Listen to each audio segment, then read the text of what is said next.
New segment, World According to Hench. Some quick questions for you. Oh, boy. Mavs or T-Wolves, if you get to choose your foe, it's now you hope the Wolves rally. Well, now I don't think if they win 4 straight, you're going to feel as good about playing the Wolves if they knock off the mighty Mavs. True, but if I could choose now, I would choose the T-Wolves. And what's crazy about the T-Wolves collapse, and I mean, anybody who's been watching all the playoffs, is the guy being guarded by the 4-time Defensive Player of the Year scores every time. It's very weird that we're like, we can't play the 4-time Defensive Player of the Year because he hurts us on offense. No, he's killing us on defense. What in what world? Like, I mean, it's bizarre. That is bananas. So it doesn't matter that I'd rather the T-Wolves at this point because that's a fait accompli. Okay. Next question, something I've seen emerging over the last fortnight at least. Maybe I'm late to the party where Boston sports fans are concerned. Some push Jaylen over Tatum.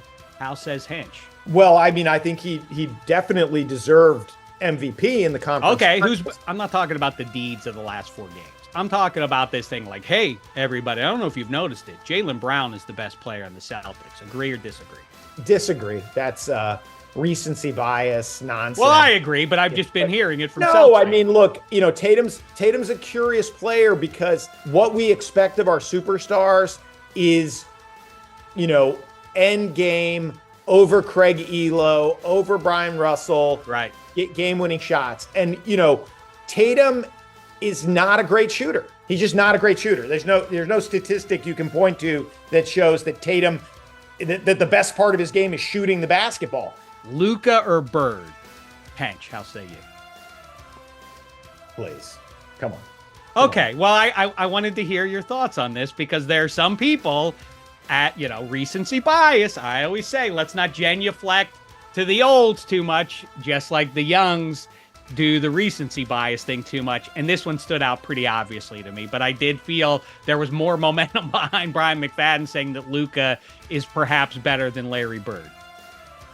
Well, I mean, obviously you get judged against your era and your peer group, and Bird won the 3 straight MVPs and the multiple championships during that run, and Luka has done neither. He has not won an MVP or a title, so we can revisit this conversation when Luka wins his 3rd MVP, which won't happen, by the way. Greatest backcourt duo since 1980. Michael Jordan and fill in the blank. Ron Harper, PJ Armstrong, okay, all right. Steve Kerr. Come on, it's Stephen Clay. It's Stephen Clay. Come on, right? Michael Jordan and whoever.